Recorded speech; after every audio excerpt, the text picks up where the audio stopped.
आप देख रहे हैं history and systems of psychology. ये सिर्फ नफ्सियात की तारीख नहीं, ये इंसान की खुद को समझने की कहानी है। अनसर्टेन वर्स विद साद।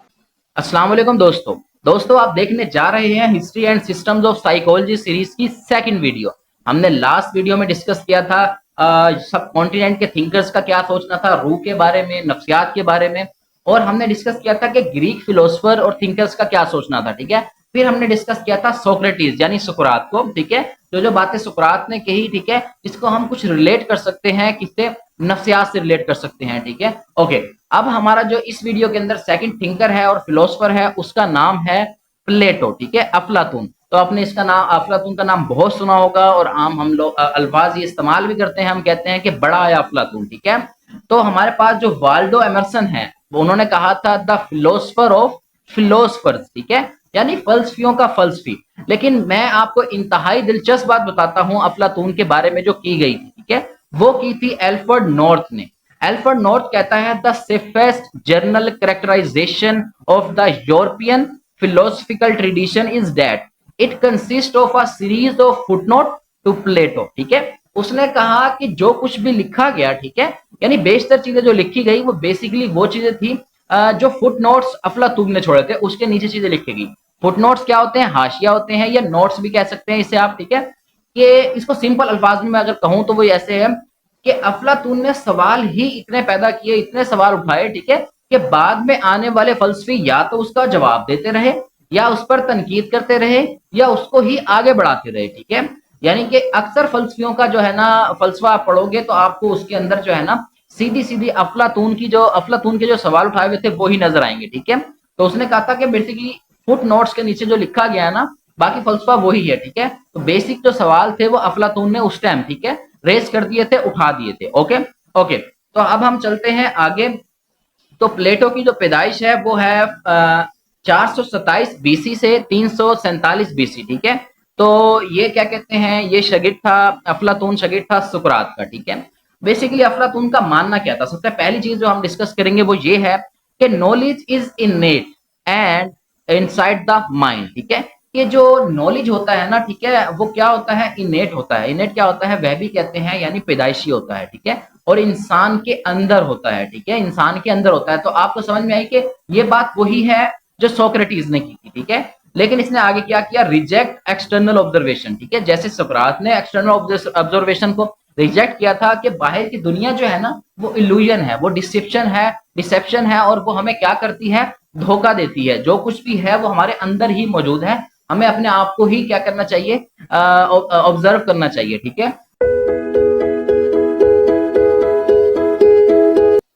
फिर दोस्तों आपने एक लफ्ज बहुत दफा सुना होगा, इंट्रोस्पेक्शन। ठीक है, इंट्रोस्पेक्शन बेसिकली प्लेटो की इसी थ्योरी से आया है। ठीक है, कि हमें अपने अंदर झांकना चाहिए, अपने अंदर देखना चाहिए, ठीक है, सच्चाई को जानना चाहिए। तो इंट्रोस्पेक्टिव मेथड जिसे कहते हैं वो यही है बेसिकली, कि सेल्फ एग्जामिनिंग और लुकिंग इनवर्ड्स। ठीक है, कि हमें अपने अंदर देखना चाहिए, हकीकत को अंदर से ही तलाश करना चाहिए। बाहर की जो दुनिया है जिसे हमारे सेंस जो है परसीव करती है, वो एक धोखा है, वो एक इल्यूजन है। ठीक है, आगे वो कहते हैं कि this method was later adopt by many philosopher psychologist who agreed with Platonian and Socrates methodology. ठीक है, यानी कि इस मेथड को जिसे हम कहते हैं इंट्रोस्पेक्शन या इंट्रोस्पेक्टिव मेथड, ठीक है, इसको जो है ना बहुत से फिलोसफर और साइकोलॉजिस्ट ने क्या किया? अडॉप्ट किया। ठीक है, जो यकीन करते थे प्लेटोनियन और सोक्रेटिक मेथोडोलॉजी को। ठीक है, उन्होंने आगे जाके इसको क्या किया? कबूल किया और इस पर काम किया। ओके, नेक्स्ट है हमारे पास, जो नेक्स्ट चीज है वो है आइडियलिस्ट फिलोसफर। ठीक है, हम प्लेटो को आइडियलिस्ट फिलोसफर कह सकते हैं। ही believed in the supremacy of ideas. ठीक है, वो भी यही यकीन रखता था कि जो रूह है ना, ठीक है, वो हमारे जिस्म से बुलंद होती है, उसकी अजमत ज्यादा है। ठीक है, वो रूह को भी क्या समझता था? सुपीरियर समझता था बॉडी से। ठीक है, he did not believe in acquiring knowledge by empiricism and observating facts। ठीक है, तो वो अगली चीज जो है वो यही है दोबारा, कि वो रूह पे यकीन करता था। इसके बाद वो कहता है वो यकीन नहीं करता था किस चीज पर? कि हम नॉलेज को अक्वायर करते हैं, कि हम नॉलेज को बाहर से लेते हैं। ठीक है, वो इस चीज पे यकीन नहीं करता था। एम्पिरिसिज्म क्या होता है? तजर्बियत। ठीक है, यानी तजर्बा करके जो चीज हम हासिल करते हैं, ठीक है, वो इस पर भी यकीन नहीं करता था। ठीक है, और ये ऑब्जर्वेटिंग फैक्ट जो होते हैं, अफलातून जो है इस चीज पर भी यकीन नहीं करता था। वो बेसिकली मानता ये था कि नॉलेज और सच्चाई और सब कुछ जो है वो हमारे अंदर ही पाई जाती है। ठीक है, ओके नेक्स्ट, प्लेटो ने 3 पार्ट्स पर्सनैलिटी के डिस्क्राइब किए। ठीक है, he describe the parts of personality as, ठीक है, उसने कहा इंटेलेक्ट, विल एंड एपिटाइट। ठीक है, उसने कहा हमारे पर्सनैलिटी के 3 हिस्से हैं। ठीक है, इंटेलेक्ट, विल एंड एपिटाइट। ठीक है, इंटेलेक्ट क्या होता है, विल क्या होती है और एपिटाइट क्या होता है, इस डिफरेंस को आपने समझना है। ठीक है, the intellect is the ability to understand. Intellect क्या होता है कि हमारी वो सलाहियत जिससे हम चीजों को समझते हैं, समझ बूझ ये सारा कुछ इसी में आ जाता है। ठीक है, विल क्या होती है, वो कहता है will, while the will is the drive to do something. ठीक है, विल क्या होती है, वो ड्राइव होती है, वो मोटिव होता है जो हमें कुछ करने के लिए आमादा करता है, वो हमारी विल होती है। ठीक है, and third one is appetite. Appetite क्या होता है, appetite on the other hand is a part of personality that deal with bodily needs. ठीक है, एपिटाइट क्या होता है, बेसिकली जो हमारी बायोलॉजिकल नीड्स हैं या बॉडी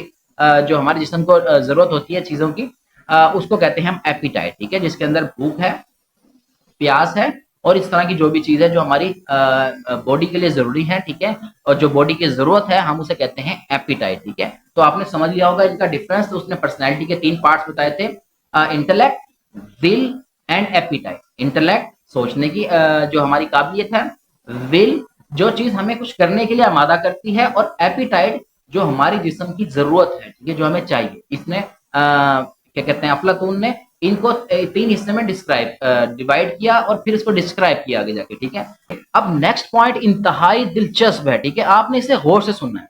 वो कहता है ideas are eternal, they are not born and neither do they die, while worldly objects change and die। वो कहता है कि जो आइडियाज होते हैं ना, ठीक है, ये कभी भी नहीं मरते। ठीक है, ये क्या होते हैं, ना ये पैदा होते हैं ना ये मरते हैं। आपने क्योंकि पहली दफा जो उसने पहला पॉइंट कहा था, उसने क्या कहा था, उसने कहा था कि जो आइडियाज होते हैं या जो हमारी क्या कहते हैं समझ बूझ होती है, बेसिकली वो इन्नेट होती है, पैदाइशी होती है। ठीक है, इसका मतलब ना जो आइडियाज हैं वो पैदा होते हैं ना वो मरते हैं, जबकि खत्म होते हैं। ठीक है, जबकि जो हमारा जो ऑब्जेक्ट्स हैं या जितनी भी चीजें हैं वर्ल्ड में वो चेंज होती हैं। ठीक है, ओके, अब आपने समझना है कि ये जो लॉ है या ये जो बात की गई है, ठीक है, तो आपने फिजिक्स में एक लॉ पढ़ा होगा, law of conservation of energy. ठीक है, उसके अंदर क्या कहा गया था कि एनर्जी ना तो जाया होती है ना पैदा की जाती है, ना पैदा होती है ना जाया होती है, जस्ट वो अपनी शक्ल चेंज करती है या वो ट्रांसफॉर्म होती है। ठीक है, यहाँ मैं तुम्हें 3 कॉन्सेप्ट बता देता हूँ, बड़े इंटरेस्टिंग थे। पहला हमने प्लेटो का डिस्कस किया। प्लेटो ने कहा कि आइडियाज ना तो पैदा होते हैं ना खत्म होते हैं। ठीक है, ये क्या होते हैं, जो ऑब्जेक्ट हैं, चीजें वगैरह, वो चेंज होती है। ठीक है, इसी तरह फिजिक्स में जो कहा जाता है वो है law of conservation of energy, ना एनर्जी पैदा होती है ना जाया होती है, बेसिकली ये चेंज होती है। ठीक है, हम इसे कहेंगे जाया नहीं कहते, हम कहते चेंज होती है, शक्ल चेंज करती है। थर्ड चीज जो है वो है फ्रॉइड। ठीक है, अब फ्रॉइड ने क्या कहा था, फ्रॉइड ने बेसिकली ये कहा था कि हमारी बॉडी, ठीक है, एनर्जी कंज्यूम करती है, हम फूड खाते हैं तो एनर्जी होती है। ठीक है, उस एनर्जी को क्या कहते हैं, यूटिलाइज किया जाता है, जिसकी वजह से हम कुछ काम शाम कर सकते हैं। ये एनर्जी हमारी जो है ना, कुछ एनर्जी इसमें से चेंज होती है साइकिक एनर्जी, जो हम सोचते हैं इन सब चीजों में। ठीक है, इसे साइकिक एनर्जी कहते हैं। ठीक है, ने कहा था कि साइकिक एनर्जी में ये चीज चेंज होती है। ठीक है, उसके बाद फ्रॉइड ने क्या कहा, फ्रॉइड ने कहा, ठीक है, दिलचस्प बात की, इंतहाई दिलचस्प बात की। फ्रॉइड ने कहा कि जो साइकिक एनर्जी है ना, जब ये चीजों को सोचती है, उसने एक विश जो है ना मांगी, या उसने चाहा कि वो ये करे या ये चीज उसे मिले, ठीक है, लेकिन वो चीज नहीं मिली, तो जाहिर सी बात है उस पर एनर्जी जो है वो लगी है। ठीक है, उस चीज ने एनर्जी कंज्यूम की है, तो वो चीज क्या हम सोचते हैं कि हमने सप्रेस कर दी। ठीक है, यानी एक बच्चे की एक ख्वाहिश पूरी नहीं हुई, ठीक है, उसे दबा दिया गया, तो वो कहता है जो दबी हुई चीज है ना, ठीक है, वो एनर्जी जो दब चुकी है, ठीक है, वो खत्म नहीं हुई। जैसे law of conservation of energy में होता है कि एनर्जी खत्म नहीं होती, वो ट्रांसफॉर्म कर जाती है।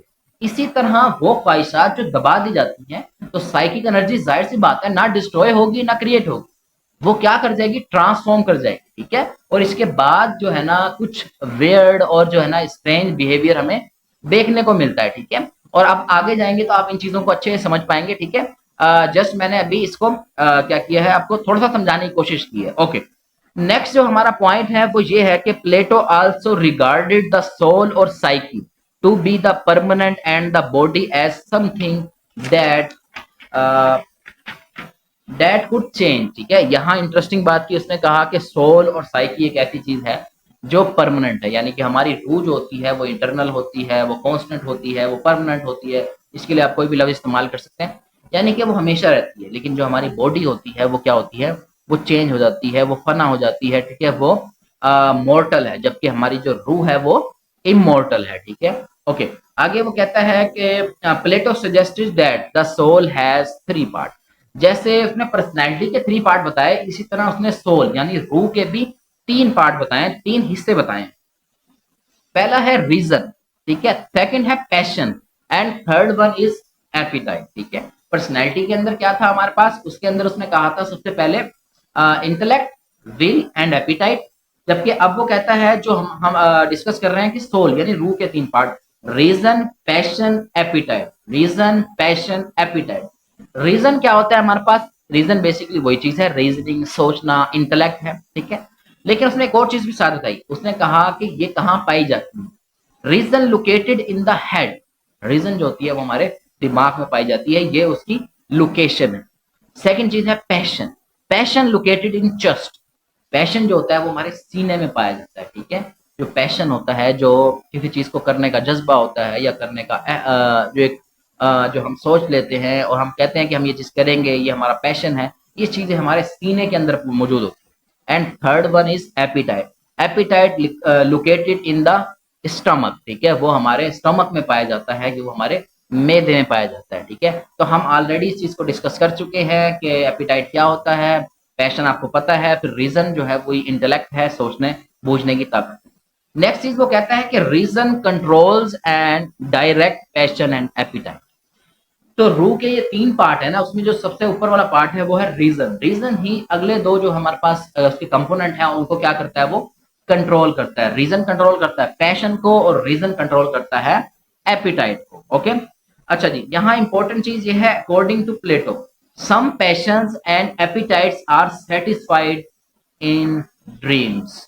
ठीक है, अब उसने कहा कि कुछ पैशन और एपिटाइट जो होती हैं वो हमारी सेटिस्फाई होती हैं ख्वाब में। ठीक है, आपको यहाँ से इंतहाई दिलचस्प बात पता लगी होगी। ठीक है, कि फ्रॉइड ने जो चीज इतने सालों के बाद की, ठीक है, वो 2000 साल पहले एक फलसफी कर देता है। ठीक है, उसने क्या कहा कि कुछ हमारे जो पैशंस और एपिटाइट्स हैं, ठीक है, वो ख्वाब में भी जो है ना वो फुलफिल होती हैं, वो सेटिस्फाई होती हैं। ठीक है, तो फ्रॉइड ने भी यही बात की थी। और आपको ये जो तीन चीजें हैं, रीजन, पैशन और एपिटाइट, ठीक है, इसमें कुछ सिमिलैरिटी फ्रॉइड के कॉन्सेप्ट मिलेगी, जिसमें वो क्या था हमारे पास, इड ईगो और सुपर ईगो से। ठीक है, इड ईगो और सुपर ईगो से। ओके ओके, लास्ट चीज जो आज बताने की है वो ये है, वो बहुत दिलचस्प है, वो ये है कि प्लेटो दुनिया का पहला फलसफी था, प्लेटो दुनिया का पहला वो आदमी था।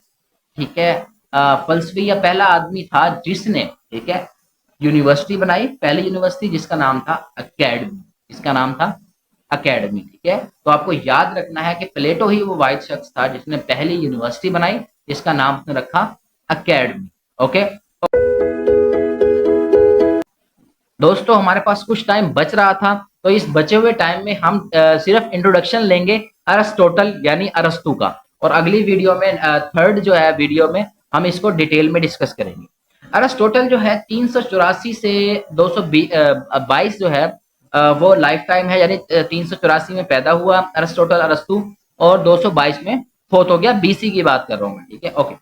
अरिस्टोटल के बारे में क्या क्या चीजें हैं, sometimes Aristotle has presented completely opposing views to his teacher. सबसे दिलचस्प बात यह है कि जो ट्रेडिशन शुरू हुई थी, ठीक है, सोक्रेटिस ने जो कहा कि जो आइडियाज वगैरह होते हैं वो क्या होते हैं, या नॉलेज या ट्रूथ वो हमारे अंदर होता है, एक्सटर्नल ऑब्जर्वेशन जो होती है वो क्या होती है, हमें जो है ना क्या कहते हैं धोखा देती है या इल्यूजन होती है।